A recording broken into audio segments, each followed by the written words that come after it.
Video का अनवान है, काजी ने लड़की को घोड़े से ज़ना करने पर मजबूर क्यों किया। नाजरीन, पुराने जमाने की बात है, किसी मुल्क पर एक ऐसा बादशाह हुक्मरानी करता था। वो बादशाह बहुत ही नेक और नरम दिल इंसान था। बादशाह अपनी रियासत की फलाही कामों को बड़ी तवज्जो के साथ देखता था और रियासत के सारे काम अपनी ज़ेरे निगरानी में करवाता था। इसी वजह से रियासत का हर छोटा बड़ा इंसान उसकी बहुत तारीफ करता था और बादशाह की लंबी जिंदगी के लिए दुआएं किया करते थे।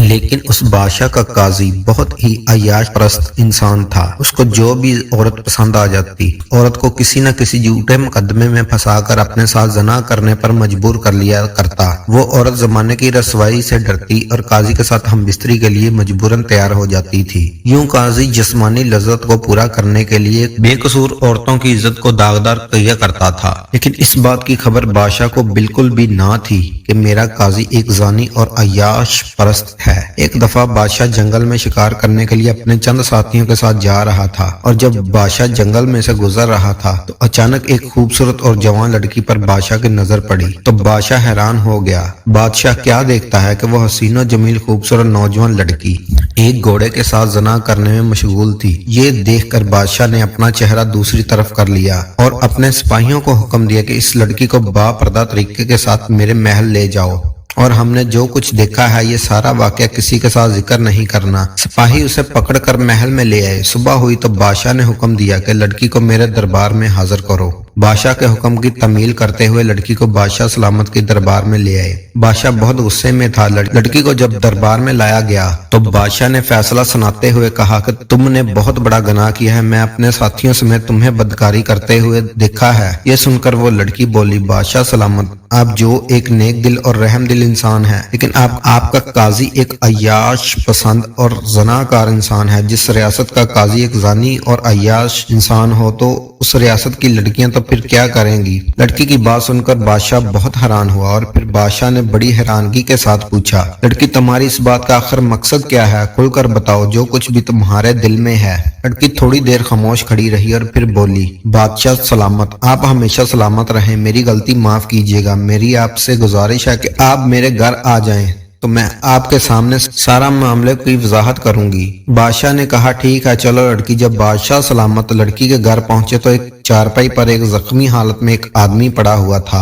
उसके चेहरे पर इतने ज्यादा जख्म थे कि उसको पहचानना बड़ा मुश्किल था। बादशाह सलामत उस इंसान को देखकर बहुत ज्यादा परेशान हुए। ये अब क्या मामला है? ये तो बहुत मुश्किल होता जा रहा है। बादशाह ने एक नजर लड़की को देखा और पूछा, ये आदमी कौन है और मुझको अपने घर क्यों लेकर आई हो? तुम्हारा मकसद क्या है? तो औरत ने कहा, बादशाह ये कोई और नहीं बल्कि मेरा शौहर है। इस तरह है कि एक दफा मैं और मेरा शौहर किसी गांव से वापस आ रहे थे। वहां हम दोनों मियाँ बीवी एक शादी में शिरकत करने के लिए गए थे। जब हम वापस आ रहे थे मैंने खूब बंद ठन कर श्रृंगार किया हुआ था तो रास्ते में 3 डाकुओं ने घेर लिया और उन्होंने मेरे शौहर को मार मार कर बेहोश कर दिया और मेरे हुस्न को देखकर अपनी जिस्मानी हवस पूरी करने लगे। जब उन्होंने अपना काम मुकम्मल कर लिया तो मेरे सारे जेवर उतार कर चले गए। मैंने बड़ी मुश्किल के साथ अपने आप को संभाला और फिर एक काफिले ने मुझे और मेरे शौहर को उठाकर मेरे घर तक छोड़ गए और फिर मैंने अपने शौहर का इलाज करवाया। चंद दिन बाद हकीम ने मुझे बताया कि तुम्हारा शौहर बिल्कुल ठीक है, लेकिन अफसोसनाक बात यह है कि तुम्हारे शौहर की मर्दानगी चली गई है। अब तुम्हारा शौहर नामर्द हो गया है। हुजूर,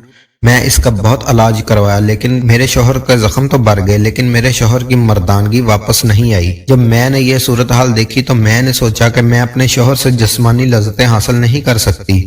जो एक मर्द अपनी बीवी को सुकून देता है मैं उसको लेने से महरूम हो गई। तो मैंने इंसाफ के लिए काजी के पास गई। काजी साहब ने मेरा हुस्न और जमाल देखकर कहा, अगर तुम्हें इंसाफ चाहिए तो तुम्हें मेरे साथ एक रात गुजारनी होगी और मेरी सारी ख्वाहिशात पूरी करनी होगी, तो फिर मैं तुम्हें इंसाफ दूंगा।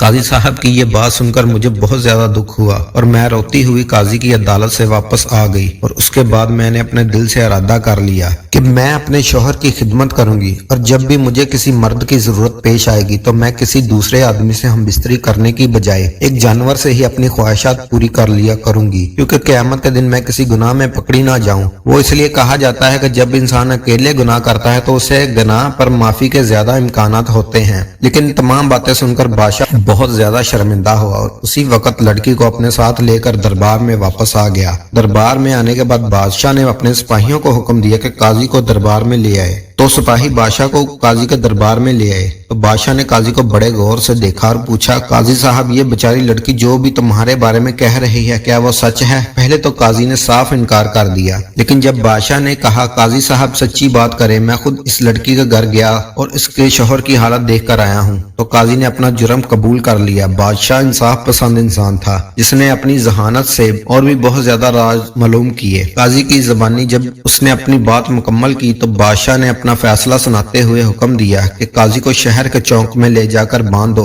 और हर आने वाला और जाने वाला इंसान काजी को पत्थर मारे। तो सिपाही काजी को शहर में ले गए और वहां जाकर बांध कर ऐलान कर दिया कि बादशाह के हुक्म से काजी अपने अंजाम को पहुंच गया। इसके बाद बादशाह ने फैसला सुनाया है कि आज के बाद किसी भी मुकदमे का फैसला कोई काजी नहीं करेगा, बल्कि मैं खुद किया करूंगा। उसके बाद जो भी मुकदमात और फैसले थे वो बादशाह करता था और फिर बादशाह की जिंदगी में कोई ऐसा वाकया पेश नहीं आया। मोहतरम नाजरीन, अगर आपको हमारी वीडियो अच्छी लगी हो तो हमारी वीडियो को लाइक और शेयर जरूर कर दीजिएगा और हमारी हौसला अफजाई के लिए हमारे चैनल को लाजमी सब्सक्राइब कीजिएगा। मिलते हैं अगली वीडियो में, तब तक के लिए अल्लाह हाफिज।